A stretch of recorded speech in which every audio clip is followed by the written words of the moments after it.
Bonjour tout le monde, une petite vidéo aujourd'hui pour vous parler des contrôleurs pour les chauffages au diesel, les copies chinoises des ESPAR ou Eberspacher.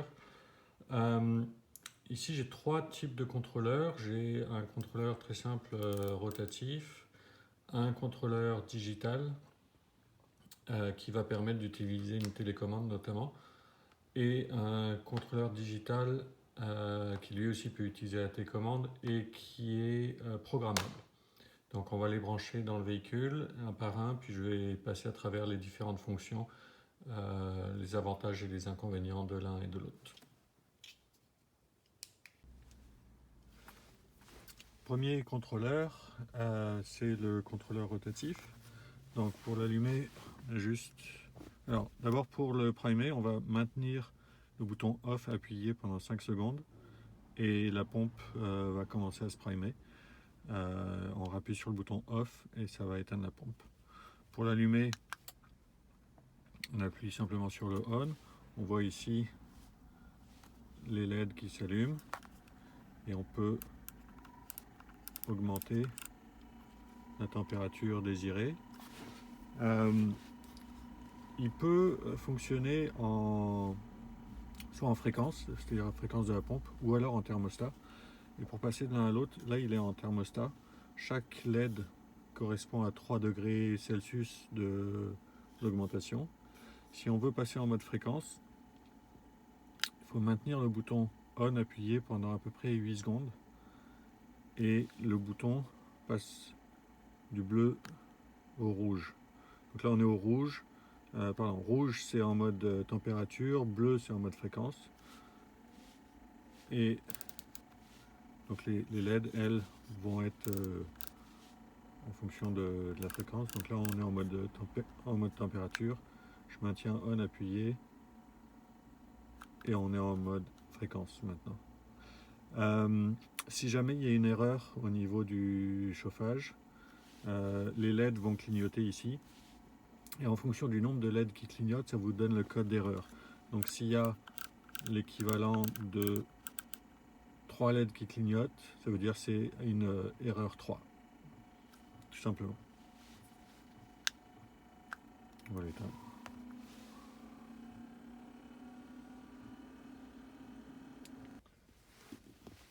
Deuxième contrôleur, c'est le contrôleur digital. Celui-ci, c'est la version compacte. Il a l'avantage d'avoir l'écran qui s'éteint automatiquement. Donc, on a la température actuelle et la température demandée. Donc, sur cet écran, vous voyez un signal de réseau puisqu'il est capable de fonctionner avec la télécommande. Okay. Ça c'est pour dire la batterie. On voit le ventilateur qui tourne, entrée, sortie d'air de la chambre de combustion. Il y a le signal de la bougie de préchauffage qui s'allume. Et ça c'est le signal pour le capteur de température. Et on va voir dans quelques temps la pompe qui va s'activer.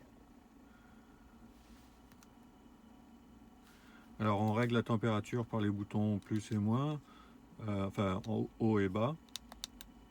Ok, 24, 23.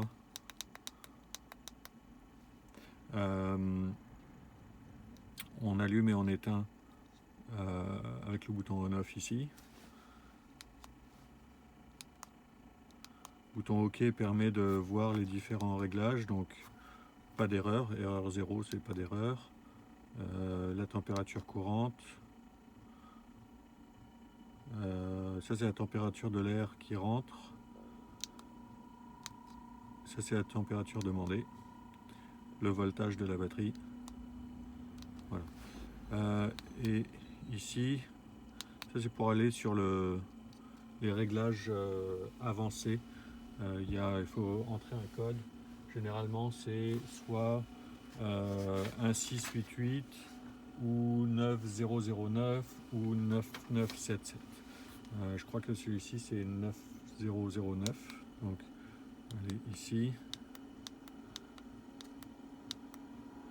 9, Oups.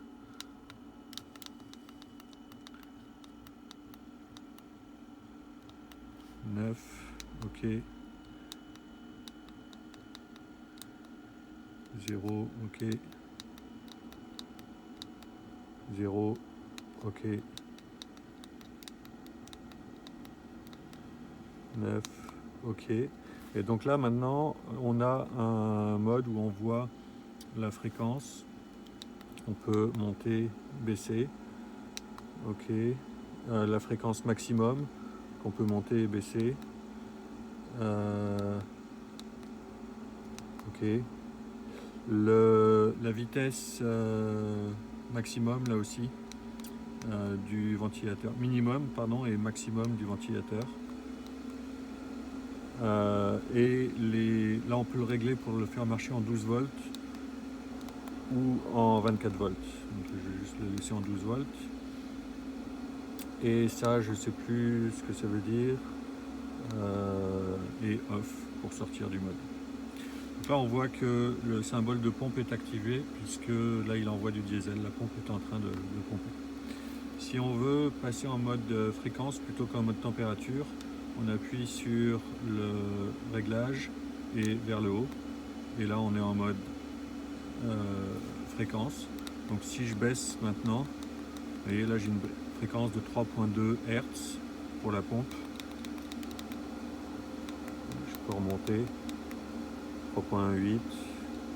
Et si je rappuie sur les deux, là j'ai en température en degrés C. Donc je peux monter, descendre. Et je vais l'éteindre. Je vais l'éteindre avec la télécommande. Pour maintenir appuyé.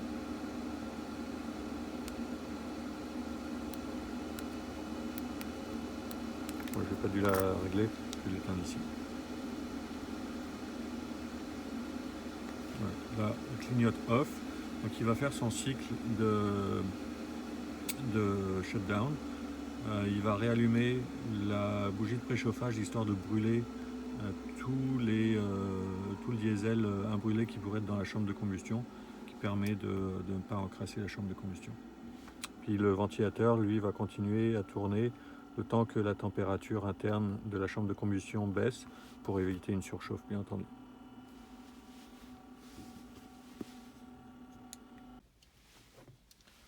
Troisième et dernier contrôleur, celui-ci c'est très similaire au contrôleur précédent. Il a un avantage en plus, c'est qu'il est programmable dans le temps, donc il a une horloge. Et l'inconvénient en revanche, c'est que l'écran reste tout le temps allumé. Donc ça peut faire des réflexions sur le pare-brise suivant comment il est installé dans votre véhicule. Moi j'aime moins ça. Puis j'ai pas besoin de la programmation, donc c'est pas celui que je vais retenir. Donc là on voit qu'on a l'heure, on a le même schéma du chauffage avec la température interne ici. Donc la différence c'est que là je peux régler l'heure, ok, avec donc c'est en mode 24 heures. Donc là je fais ok pour passer au chiffre suivant. On va dire 15 heures. Ok. 40. 15h49. Ça c'est le réglage de la programmation. Donc si je vais on, le réglage 1 est à on ou à off. Ok. Et si je passe ici, donc là il va dire à 7 heures, il va se mettre à on. Donc je peux régler mon programme et jusqu'à 11h30. Ensuite j'ai un deuxième programme. Le deuxième programme il est à off. Je pourrais le mettre à on ici. Donc pareil, je vais régler l'heure de début et l'heure de fin. Voilà. Il y a accès au même code. Pareil pour pouvoir passer en mode Hertz, juste sortir de ce mode-là. Pour passer en mode Hertz ou en mode température, on va maintenir, là on est température, voilà. Là on est en Hertz, là on est en température. Donc quand on appuie sur le bouton OK, pareil, on a l'heure, la température demandée, le voltage et la dernière erreur enregistrée. Et on revient à l'heure. Dernière chose, pour pouvoir amorcer la pompe, il faut maintenir la flèche vers le bas et le bouton OK. On les maintient pendant 5 secondes. Il faut qu'il soit arrêté avant. Là, il est en marche, on va l'arrêter. Off. Et donc, on maintient la flèche vers le bas et le bouton OK. Ça va mettre la pompe en mode amorçage.